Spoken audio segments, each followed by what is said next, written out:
আসসালামু আলাইকুম। শুরু করছি ইলমা বেহরোজের উপন্যাস নবরা, পর্ব ২১।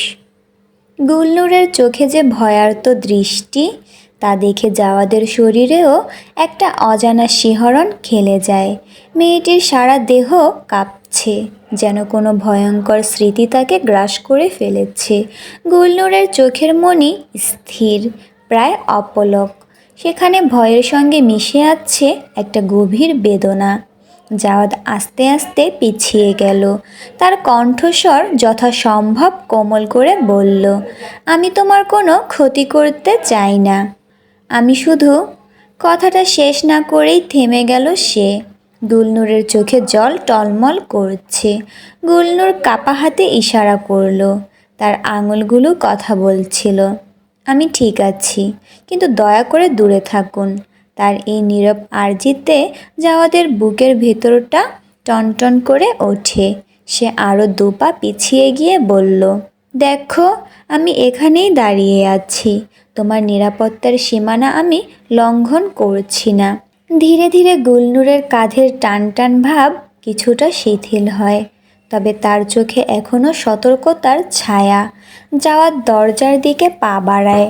যাওয়ার আগে একবার ফিরে তাকিয়ে নরম স্বরে বলল, যদি কখনো মনে করো কারো সাহায্য দরকার, আমি কাছেই আছি। সে গুলনুরের ঘর থেকে বেরিয়ে দ্রুত পায়ে হাঁটছিল। তার পদক্ষেপে একটা অস্থিরতা। মাথায় ঘুরপাক খাচ্ছে হাজারো প্রশ্ন। মহলের বাঁকে মনিরের সঙ্গে দেখা হয়। মনির তাকে দেখে সম্মানের সঙ্গে কুর্নিশ করতে যাচ্ছিল।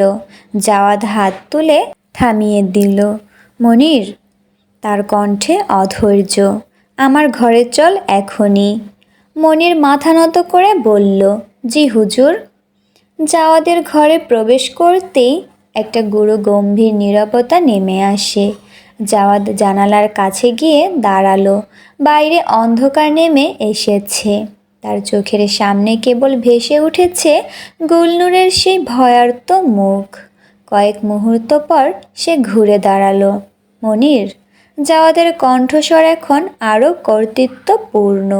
গুলনুরের জীবনের প্রতিটি অধ্যায় জানতে চাই, তার জন্ম থেকে শুরু করে যতদিন না আমি এই মহলে এসেছি সব কিছু। মনির কিছুটা অবাক হলেও নিজেকে সামলে নিল। জি হুজুর, কিন্তু। কিন্তু কি? জাওয়াদের ভ্রুকুঞ্চিত হলো। হুজুর, এটা সহজ কাজ নয়। গুলনুর তো কথা বলে না। জাওয়াদ হাত তুলে থামিয়ে দিল। একজন জন্মগত বোবা কানে শুনতে পায় না, কিন্তু গুলনুর শুনতে পায়। এর মানে কি? মনির নিঃশব্দে দাঁড়িয়ে রইল। জাওয়াদ এবার তার মখমলের চেয়ারে বসল, যেন একজন বিচারক।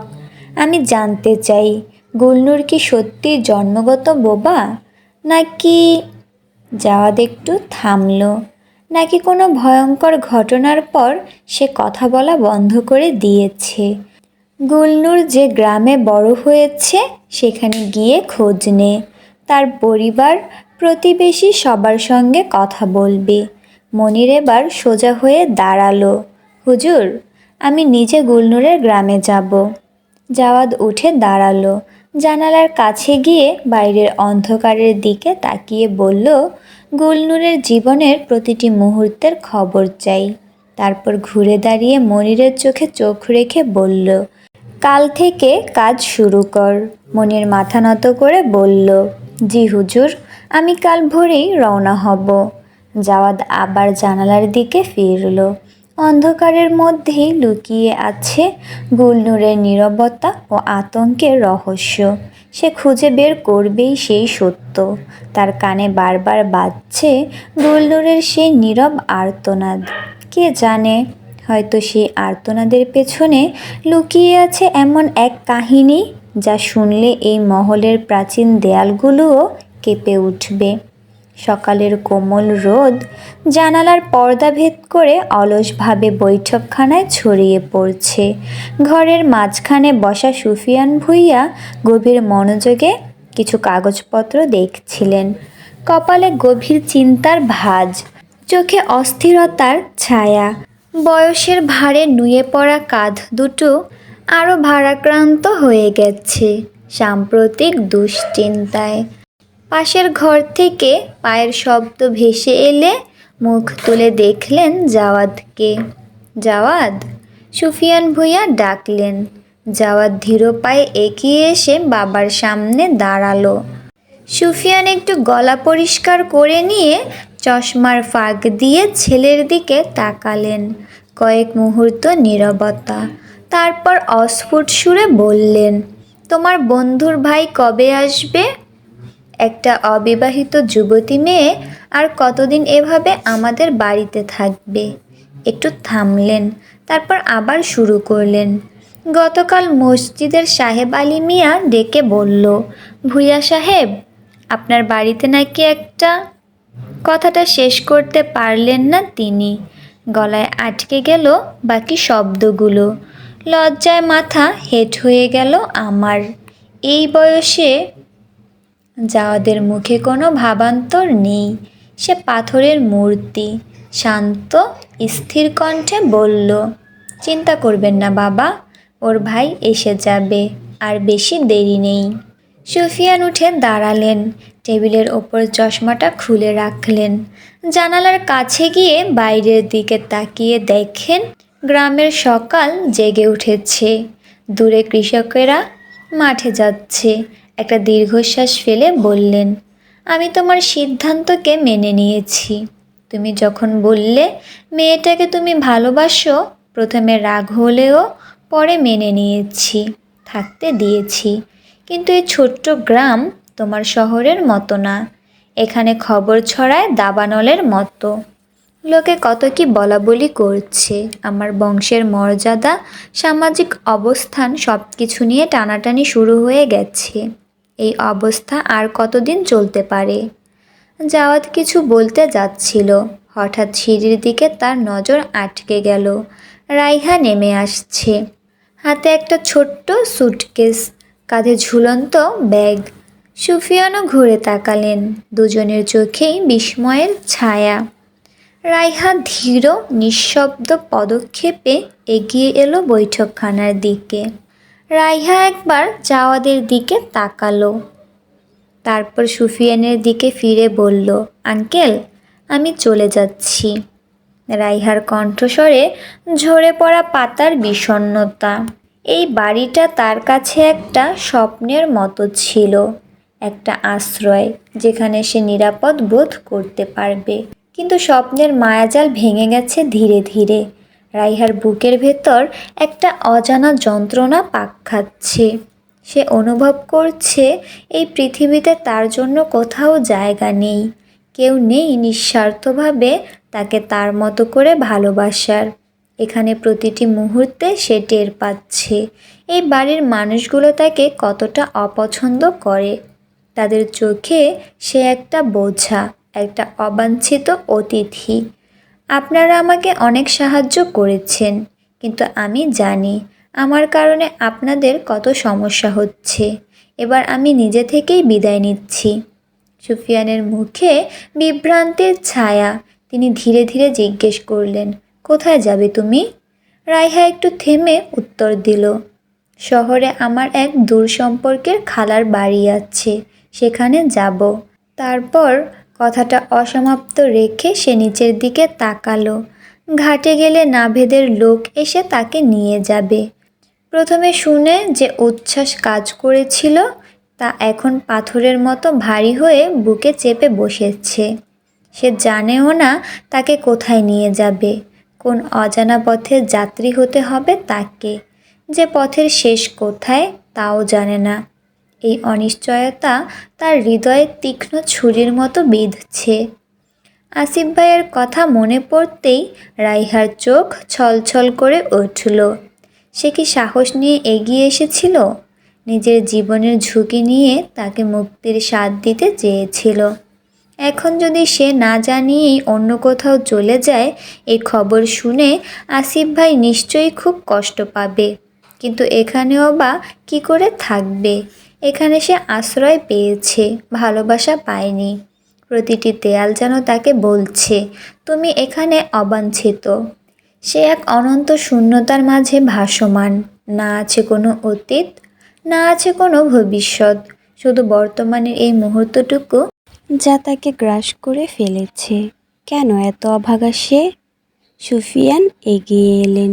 কিন্তু তোমার ভাই তো ইংল্যান্ড থেকে আসবে, জাওয়াদের সঙ্গে তোমার বিয়ের কথাবার্তা। রাইহা কথা শেষ হতে দিল না। আঙ্কেল, তার কণ্ঠ এবার কেঁপে উঠল। আমরা মিথ্যে বলেছি। আমার কোনো ভাই নেই ইংল্যান্ডে। জাওয়াদের সঙ্গে আমার কোনো প্রেমের সম্পর্কও নেই। সুফিয়ান বিস্ময়ে চকিতে জাওয়াদের দিকে তাকালেন। জাওয়াদ এতক্ষণ পাথরের মূর্তির মতো দাঁড়িয়েছিল। এবার সে এক পা এগিয়ে এলো। বাবা, আমি ওর বিয়ের আসর থেকে উদ্ধার করেছিলাম। ওর ইচ্ছার বিরুদ্ধে ওকে জোর করে বিয়ে দেওয়া হচ্ছিল। আমি ভেবেছিলাম। সুফিয়ান ভুঁইয়ার মুখ রাঙা হয়ে উঠল ক্রোধে, তার চোখে বিশ্বাসঘাতকতার বেদনা। কি ভেবেছিলে? তিনি প্রায় চিৎকার করে উঠলেন।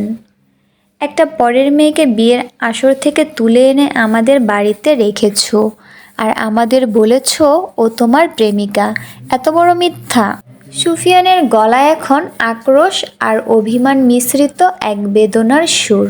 একটা মেয়েকে তার পরিবার থেকে জোর করে নিয়ে আসা, এটা অপহরণের শামিল।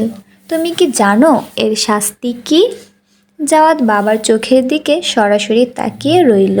বাবা, আপনি জানেন না সেখানে কি হচ্ছিল। রাইহাকে জোর করে বিয়ে দেওয়া হচ্ছিল। ও কাঁদছিল, মিনতি করছিল। তাতে কি? সুফিয়ান প্রায় গর্জে উঠলেন। সেটা তাদের পারিবারিক ব্যাপার। তুমি কে হও মাঝখানে নাক গলানোর? বাবা, আমি জানি আমি ভুল করেছি, কিন্তু চুপ করো। সুফিয়ান এমন গর্জে উঠলেন যে ললিতা, জুলফাসহ দাসীরাও সেই স্থানে চলে এলো। সুফিয়ান বলছেন, তুমি নিজেকে কি ভাবো? মহান ত্রাণকর্তা? কোন সাহসে অপরিচিত একটা মেয়েকে তার পরিবার থেকে নিয়ে এলে? তারপর আমাদের সামনে মিথ্যার পর মিথ্যা। প্রেমিকা? ইংল্যান্ডে ভাই? বিয়ের পরিকল্পনা? সব ফাঁকি। জাওয়াদ একটু নরম সুরে বলল, সেই মুহূর্তে আমার কাছে এছাড়া আর কোনো পথ ছিল না। আসিফ আমার বন্ধু, ও আমাকে অনুরোধ করেছিল। সুফিয়ানের চোখে জ্বলে উঠল ক্রোধের আগুন। তিনি ছেলের কথা শেষ হতে দিলেন না। পথ ছিল না? তিনি প্রায় গর্জে উঠলেন। তুমি কি পাগল হয়ে গেছো? পুলিশে যেতে পারতে না? আইনি পথ নিতে পারতে না? কিন্তু না, তোমাকে তো মহানায়ক সাজতে হবে একটা অচেনা মেয়েকে উদ্ধার করতে গেলে। জাওয়াদ বাবার দিকে অসহায় দৃষ্টিতে তাকালো। সে বোঝাতে চেষ্টা করলো, বাবা, আপনি যদি সেই পরিস্থিতি দেখতেন। কিন্তু সুফিয়ান তখন ক্ষোভে ফেটে পড়েছেন। তার কণ্ঠস্বরে ফুটে উঠল বহু বছরের সঞ্চিত ক্রোধ ও হতাশা। এখন কি হবে? তিনি প্রায় চিৎকার করে উঠলেন। ওর পরিবার যদি পুলিশে যায়, আমাদের নামে অপহরণের মামলা করে, সমাজে আমাদের মুখ দেখাবার জায়গা থাকবে? তুমি কি একবারও ভেবেছ এর পরিণতি কি হতে পারে? ঘরের মধ্যে এক অস্বস্তিকর নীরবতা নেমে এলো। জাওয়াদ নিশ্চুপ। হঠাৎ সুফিয়ান ভুঁইয়ার চোখে একটা অদ্ভুত দৃঢ়তা ফুটে উঠল। তিনি চোয়াল শক্ত করে ধীর কিন্তু অটল কণ্ঠে বললেন, এই মুহূর্ত থেকে তুমি আর এই মেয়ে দুজনেই আমার বাড়ি ছেড়ে চলে যাবে। তার কথা শুনে ঘরের সবাই স্তম্ভিত হয়ে গেল। জাওয়াদের চোখ মুখ বিস্ফারিত হয়ে গেল। বাবা! সে প্রায় আর্তনাদ করে উঠল। আপনি কথায় কথায় আমাকে চলে যেতে বলবেন না। সুফিয়ান ভুঁইয়া আরও কঠোর হয়ে উঠলেন। আমার কাছে সব কিছুর থেকে আমার পরিবারের সম্মান বড়। আমি জীবনভর মাথা উঁচু করে বেঁচেছি। তোমার এই বেপরোয়া কাজের জন্য আমি আমার জীবনের সব অর্জন ধুলোয় মিশিয়ে দিতে পারবো না। রাইহা এতক্ষণ নীরবে দাঁড়িয়েছিল। এবার সে এক পা এগিয়ে এলো। তার চোখে জল টলমল করছে। কণ্ঠস্বরে ফুটে উঠল অদম্য সাহস। আঙ্কেল, সে ধীরে ধীরে বলল, দয়া করে আমার কথা শুনুন। সুফিয়ান অন্যদিকে মুখ ঘুরিয়ে রেখেছেন। তার মন জুড়ে গভীর যন্ত্রণা। ছেলেকে বাড়ি থেকে বের করে দেওয়ার কথা বলে তিনি নিজেই ভেঙে পড়েছেন। রাইহা নরম সুরে বলল, এ ঘটনার জন্য আমিই দায়ী। জাওয়াদের কোনো দোষ নেই, ও আমাকে এখানে আনতে চায়নি। আমার ফুফাতো ভাই আর আমরাই ওকে অনুরোধ করেছিলাম। রাইহার কণ্ঠস্বরে করুণ আবেদন। সে তার জীবনের বেদনাদায়ক কাহিনী বলতে শুরু করলো। আমি জাওয়াদের বন্ধু আসিফের ফুফাতো বোন। আমার দাদা ছিলেন ইংল্যান্ডের বাসিন্দা, একজন সফল ব্যবসায়ী, কিন্তু তার ব্যক্তিগত জীবন সুখকর ছিল না। বাবার জন্মের কিছুদিন পর দাদা দাদির মধ্যে ভয়ানক ঝগড়া হয়। শেষ পর্যন্ত তাদের বিচ্ছেদ হয়ে যায়। রাইহার গলা ধরে এলো। সে একটু থামল, গভীর শ্বাস নিয়ে নিজেকে সামলে নিল। তারপর আবার বলতে শুরু করলো।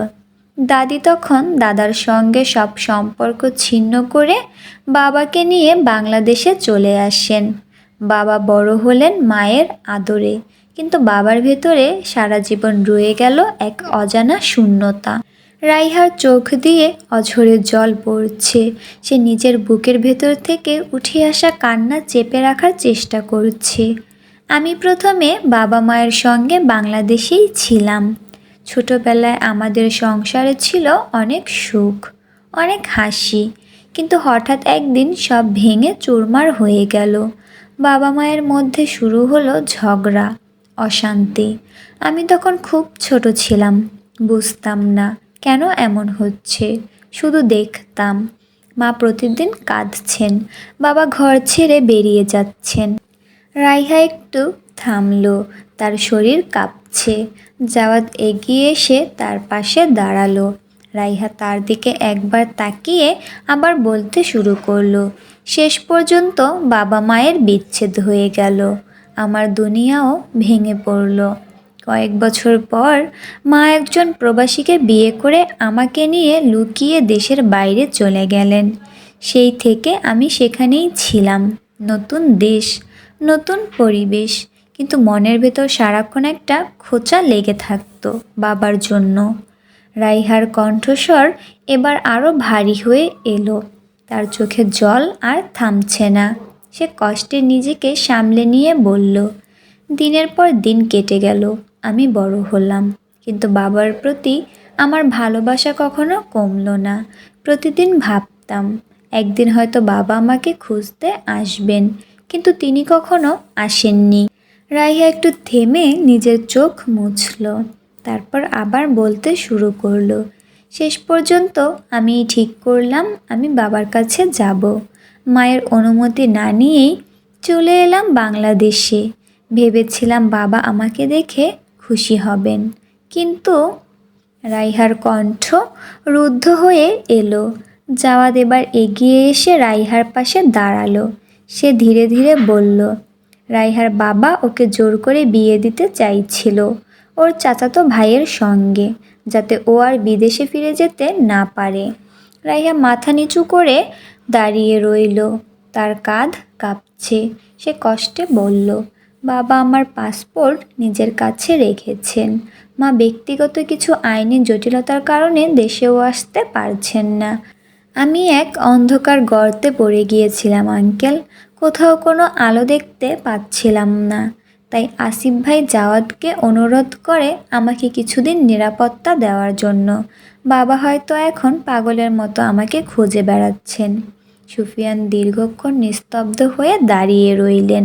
তার চোখে মুখে ফুটে উঠেছে নানা ভাবের খেলা, বিস্ময়, অনুভূতি, ক্রোধ, হতাশা। একটা ঝড় বয়ে যাচ্ছে তার মনের ভেতর দিয়ে। অবশ্যই গভীর কণ্ঠে ডাকলেন, রাই। রাইহা চমকে উঠল, তার বুকের ভেতর হাতুড়ির মতো বাজছে।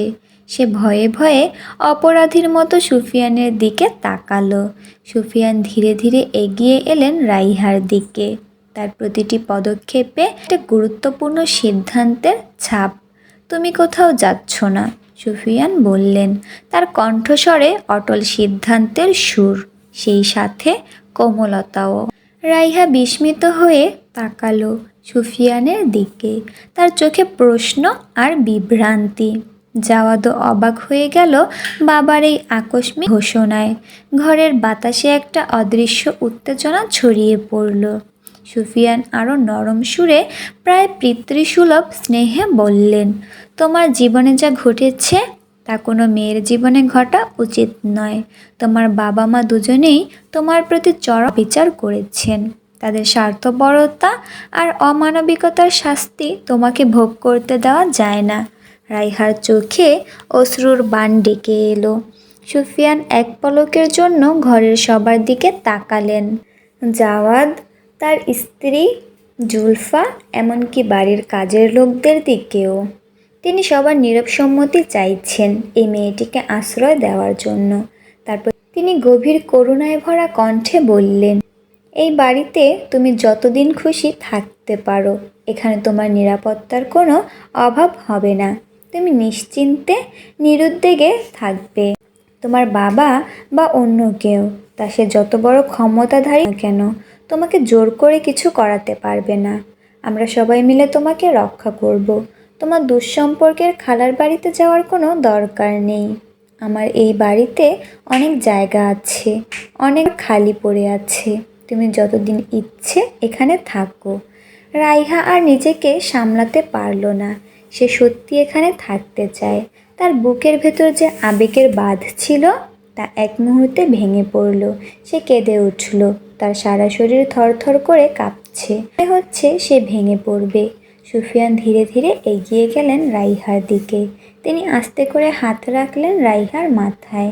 তার সেই স্পর্শে এক অদ্ভুত নিরাপত্তাবোধ ছড়িয়ে পড়ল রাইহার সারা শরীরে। সুফিয়ান কয়েক মুহূর্ত রাইহার মাথায় হাত দিলেন, যেন একজন পিতা তার কন্যাকে সান্ত্বনা দিচ্ছেন। তারপর তিনি আস্তে করে সরে গেলেন, রাইহাকে তার নিজের অনুভূতির সাথে একা থাকার সুযোগ দিয়ে। জাওয়াদ অবাক বিস্ময়ে তার দিকে তাকিয়ে রইল। সে জানতো তার বাবা কঠোর স্বভাবের মানুষ, কিন্তু আজ তিনি যে রূপ দেখালেন তা জাওয়াদকে অভিভূত করে দিল। একটা বিপদগ্রস্ত মেয়ের অয়ত্তর কথা শুনেই তিনি তাৎক্ষণিক নরম হয়ে গেলেন। তার বাবা শুধু একজন সফল ব্যবসায়ী নন, বরং একজন অসাধারণ মানবদরদী ব্যক্তি। সেটা সে আজ প্রথম উপলব্ধি করল।